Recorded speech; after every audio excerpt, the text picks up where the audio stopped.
Le compagnon de ma sœur m'a emmené déjeuner et il a commencé à me poser des questions très personnelles. Mais je n'osais pas créer de conflit. Il est venu avec moi dans la chambre. Il a posé sa main à un endroit où il n'avait absolument rien à faire là-bas. Alors j'ai appelé mon père. Il m'a demandé si j'étais sûre de ne pas faire une crise psychotique.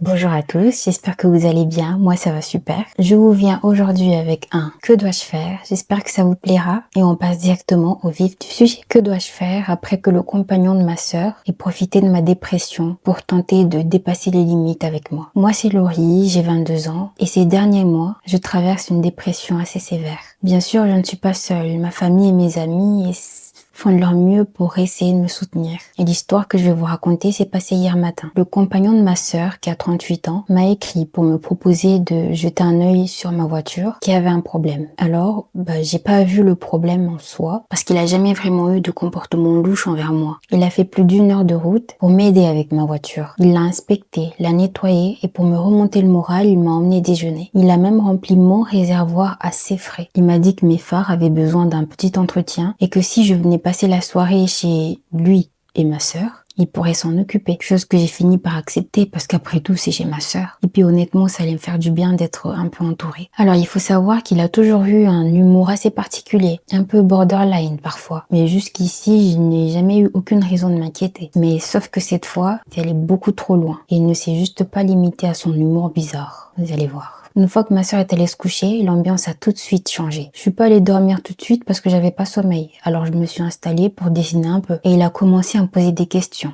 qui étaient plutôt personnelles, mais genre très personnelles. Comme il est un petit peu bizarre, ça m'a pas trop alarmée. Mais sauf que ça devenait de plus en plus déplacé. Il m'a quand même demandé mes préférences en général. Quand je dis en général, vous voyez un peu ce que je veux dire.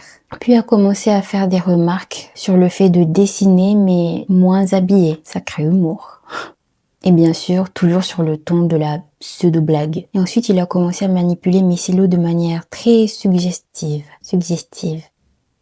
Et il est passé près de moi, mais genre beaucoup trop près. Un peu comme pour tester mes réactions. Il comparait différentes couleurs tout en faisant des allusions très gênantes sur mon corps. À un moment, il a même essayé de défaire mes vêtements. Quand j'ai repoussé sa main en essayant encore de désamorcer gentiment la situation, il a posé sa main à un endroit où il n'avait absolument rien à faire là-bas. Là, ça commence déjà à m'énerver. À ce moment-là, il portait seulement un peignoir, volontairement mal fermé. Je faisais semblant de ne pas remarquer, mais il insistait, attirait mon attention et se montrait de plus en plus intrusif. J'étais de plus en plus mal à l'aise, mais je n'osais pas créer de conflit. J'ai dit que j'étais fatiguée et que j'allais dormir. Mais même là, il ne voulait pas me laisser tranquille. Il est venu avec moi dans la chambre d'amis. Il est resté là, quand même, alors que j'essaie clairement de mettre fin à la discussion. Il a continué à tenir des propos déplacés, à insister à se montrer, disons, sans pudeur. Il a même commencé à poser ses mains à des endroits qui ne devraient pas. Et il posait des questions tellement dégueulasses que je ne vous les répéterai même pas ici. En ce moment-là, c'était trop. Je n'osais pas faire de scène, mais en même temps, j'avoue que j'étais plus que mal à l'aise. J'ai alors envoyé un message d'urgence à une amie et j'ai fini par lui demander de m'appeler, histoire de faire semblant d'être un peu occupée pour qu'il me laisse tranquille. Mais c'est pas, il est allé s'asseoir dans un coin en face de moi et pendant que j'étais au téléphone, il essayait de se rapprocher physiquement de manière très inconfortable. Vous voyez ce que je veux dire? Alors mon ami a insisté pour m'appeler en appel vidéo dans l'espoir qu'il parte, ce qui a fini par marcher. Mais là, je ne voulais surtout pas dormir ici. Alors mes amis se sont mis d'accord pour me payer un Uber à 3 heures du matin. Je suis sortie de la maison rapidement sans un mot. Bien sûr, pendant qu'il avait le dos tourné parce qu'il ne m'aurait sûrement pas laissé faire. En arrivant chez mon amie, elle m'a dit que je devais absolument en parler à quelqu'un.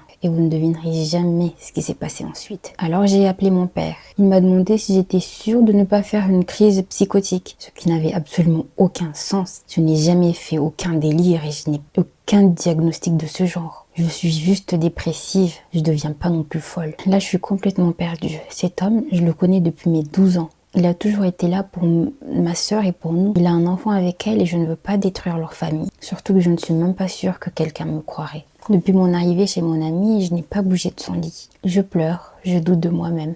Je me demande même si j'ai pas juste tout mal interprété, alors que honnêtement, au fond de moi, je sais très bien ce qu'il a tenté de faire. Je pense même à rappeler mon père pour lui dire que j'ai exagéré, que ce n'est sûrement rien, mais je sais que ce n'est pas vrai. Alors dites-moi, que pensez-vous que je devrais faire? Bon, cette histoire n'est pas la mienne, vous devez le savoir, mais je tiens quand même à la rappeler. C'est une histoire qui nous a été partagée par une personne qui a besoin de conseils. Alors si vous avez des conseils par rapport à sa situation, ce qu'elle devrait faire, ce que vous pensez qu'elle devrait faire ou ce que vous aurez fait à sa place, soyez gentils et bienveillants. En attendant, moi je vous dis à demain pour une autre vidéo.